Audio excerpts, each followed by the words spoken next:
Victoire importante du Real Madrid 2-1 face à Braga, mais ça a été compliqué, surtout en deuxième mi-temps où le Real Madrid aurait pu se faire reprendre et le Real Madrid et Braga qui auraient pu se quitter sur un match nul 2-2. Franchement, en défense, il y a des lacunes, mais c'est une victoire qui nous laisse avec 9 points dans notre groupe et quasiment qualifié pour la phase suivante en Ligue des Champions. On en parle, let's go!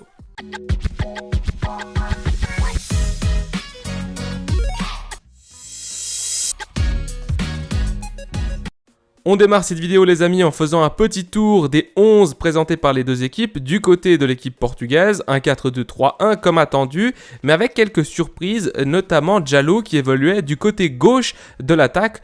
Et puis en deuxième mi-temps, il est allé du côté droite. Alors ça s'est vu, l'animation offensive du SC Braga qui était bien mieux en deuxième mi-temps.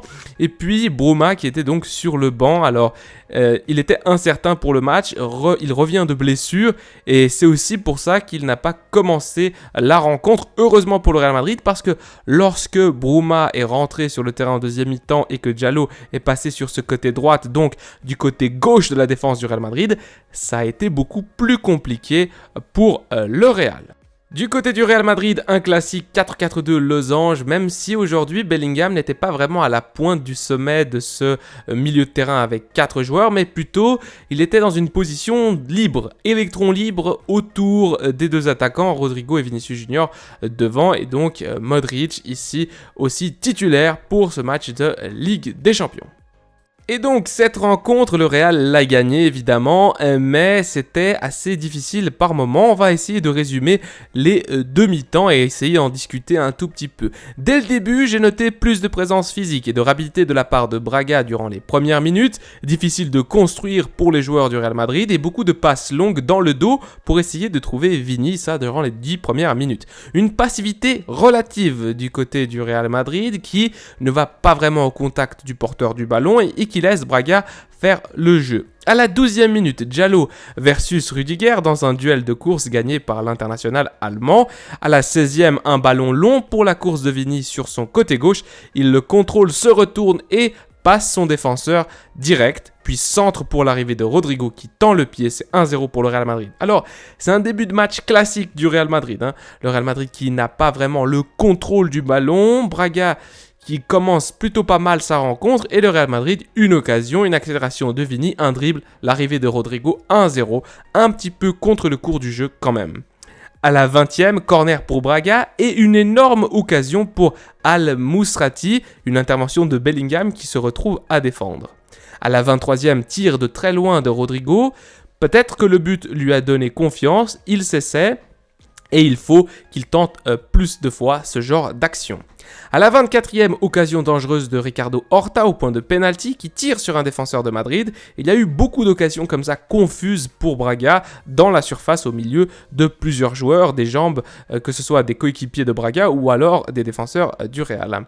À la 26e, une frappe de Vini brossée avec un bel effet pour un bon arrêt de Mateus. 30e, erreur et mauvaise passe de Fran qui permet à Braga de se créer une nouvelle opportunité. J'ai également noté que Vini doit apprendre parfois à lâcher son ballon plus tôt, même s'il perfore bien la ligne du milieu de terrain de Braga, parfois comme si celle-ci était faite en beurre. 37e, touche de Carvajal pour une accélération de Vini qui a failli surprendre la défense adverse et lever le gardien de très très loin. Les joueurs du Real ont trop de temps pour prendre une décision et faire leur jeu, et donc du coup, à partir du but du Real Madrid, le Real qui a plus le contrôle et puis surtout qu'il y a beaucoup d'espace pour essayer et pour choisir quelle est l'orientation du jeu. On arrive à la 43e, Djaló qui se retrouve bien positionné dans la surface sur le côté gauche et qui essaye de prendre la course dans le dos de Rudiger mais hors jeu. Et on arrive déjà à la mi-temps. Au retour du vestiaire, le Real Madrid qui va avoir des occasions. À la 50e, un très bon centre de Fran Garcia sur le côté gauche pour Jude Bellingham qui contrôle à l'image de Zinedine Zidane et arme une grosse frappe. Trop centré malheureusement et bel arrêt de Mateus. 58e, crochet de Camavinga aux abords de la surface. Il frappe du droit, malheureusement trop facile encore une fois pour le gardien de Braga qui se couche très bien. 61e, passe en retrait de Vini pour Jude Bellingham qui aux abords de la surface de nouveau la place et cette fois dans le petit filet latéral. C'est 2-0 pour le Real Madrid, une technique et un geste splendide de la part du Britannique. On est à 2-0 et le Real Madrid qui va relâcher, qui va baisser son attention. ballon. Et 2 minutes plus tard, même pas, un peu moins de 2 minutes plus tard, 63e, Diallo marque sur une déconcertante déconcentration du côté gauche de la défense madrilène. En 2 touches, Banza remet pour Diallo qui fusille Kepa. Et donc Braga qui réduit la marque. À 2-1, Braga y croit, le public également du Portugal y croit. Et à la 66e, double changement pour Braga, dont Bruma et Abel Ruiz. Et quand Bruma est rentré sur le terrain et en prenant ce côté gauche, ailier gauche, eh bien Diallo est passé du côté droite. Et là, le Real Madrid a commencé à bien souffrir. 69e, le Real qui s'amuse par exemple à relancer dans l'axe avec Modric qui se prend pour Maradona. Et on a failli se faire prendre, ça aurait pu faire 2-2. 70e, 70e, Bruma et Alvaro Diallo et Ricardo Horta qui nous font du mal avec leur combinaison. Ouf, Kepa a failli se prendre un but gag. 71e, 71e, Tchouaméni va faire son entrée pour Rodrigo.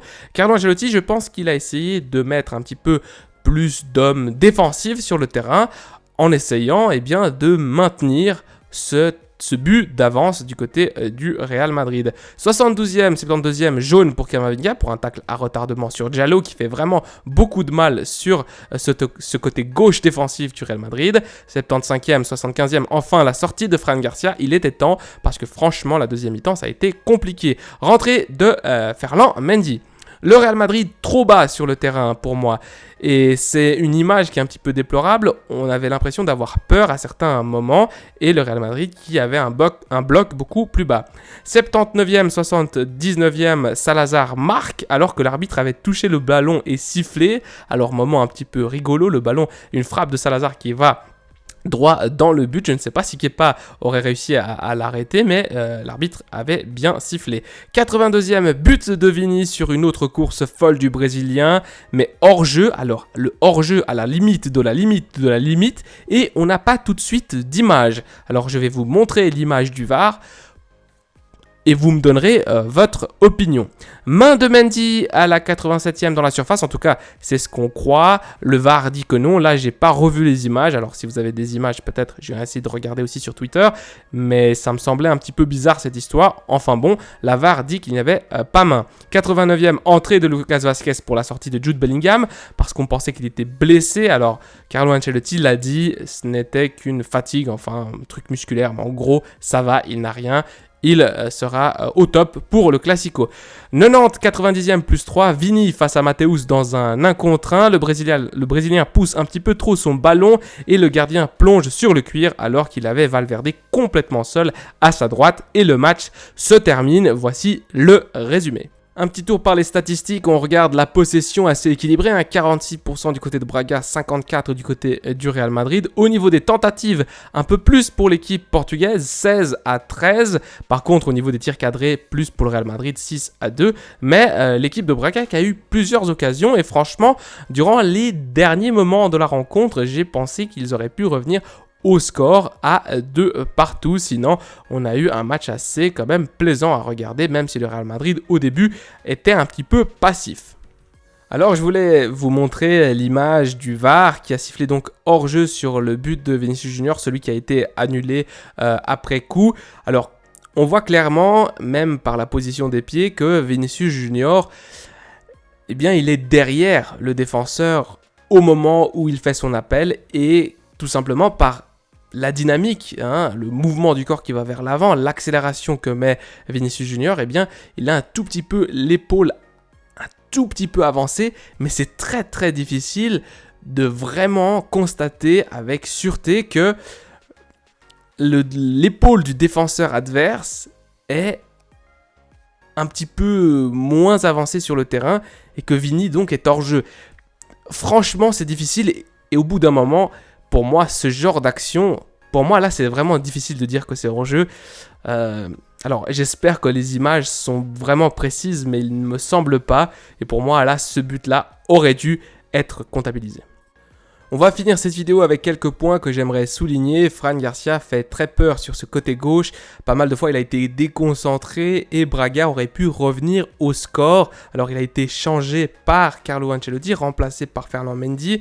Mais franchement, que ce soit Mendy, Fran Garcia, je comprends maintenant un petit peu mieux pourquoi Carlo Ancelotti préfère même mettre Camavinga dans ce poste d'arrière gauche parce que franchement, ils sont pas très solides les deux.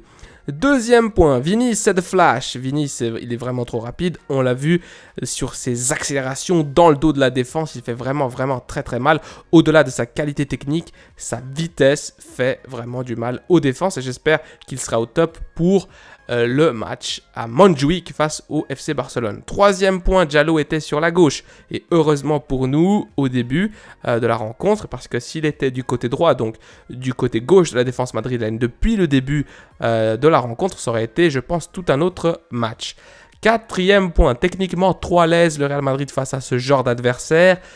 Un petit peu un excès de confiance par moment, à l'image de Modric qui essayait de faire ressortir le ballon en deuxième mi-temps et qui a failli la perdre et ça a failli donner une grosse occasion pour Braga. Donc c'est pas parce qu'on est très à l'aise techniquement qu'il ne faut pas jouer parfois avec la sûreté, avec une tête froide et puis ne pas choisir de se compliquer la vie parce que ça contre une équipe un petit peu plus douée, ça fait très très mal. Cinquième point, Rodrigo marque enfin, c'est la libération pour le Brésilien et j'espère que ça va lui faire du bien, que ça va lui mettre en confiance. Après le match en flash interview, il disait merci à son coach et du coup je trouve que c'est quand même des belles paroles. Alors ici j'ai mis Rodrigo, mais c'est pas grave, vous avez compris, c'est Rodrigo qui marque enfin et qui se libère d'un poids, je pense, pour un attaquant. C'est vraiment important de marquer des buts. Et puis le point numéro 6, Jude Bellingham, est-ce qu'il va bien? Eh bien selon Carlo Ancelotti, oui, il n'a rien de grave et donc il sera disponible pour le Classico. Voici la fin de cette rencontre et j'espère que vous avez aimé cette vidéo, j'espère que vous avez aimé la victoire et le match du Real Madrid dans son ensemble, même s'il y a eu des phases où franchement du côté défensif on a encore quelques lacunes, surtout du côté gauche. On verra bien comment on affronte ce match face au FC Barcelone. Je vous dis à la Madrid y nada más, prenez soin de vous, des vôtres et de votre famille. Allez, ciao.